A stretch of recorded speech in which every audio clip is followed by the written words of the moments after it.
Ada berapa dapur nih Bang yang dihentikan? Kalau untuk sekarang baru satu dapur yang di Kampung Jawa Baru dan menyusul ke dapur Hagu Tengah yang akan diberhentikan besok. Penyebabnya? Penyebabnya terdampak banjir dan higienisasian di dapur tersebut. Maka kita hentikan sementara. Kondisi saat ini dapur yang diberhentikan gimana nih?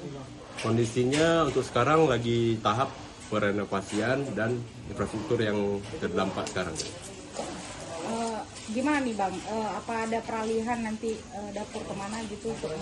Kalau untuk sekarang untuk pihak sekolah sudah kita kabarin ke pihak masing-masing sekolah untuk penerima manfaat agar pemberhentian sementara dulu nggak dialihkan ke dapur lain.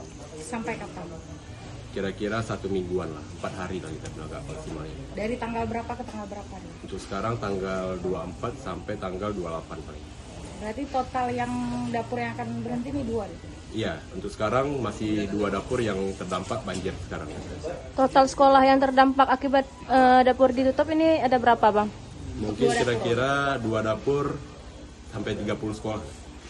30 sekolah untuk terdampak dari penyebab. Upaya yang dilakukan ini gimana? Upayanya sekarang kita lagi langsung kepada pihak mitra langsung berlakunya tahap renovasi serta pembangunan secara langsung Kak. Mungkin ada pesan yang disampaikan? Mungkin untuk pesannya kami meminta maaf kepada pihak sekolah yang sudah terdampak dari dapur MBG kami yang dua dapur. Mungkin secepatnya kita akan melangsungkan lagi pembagian manfaat ke sekolah yang terdampak.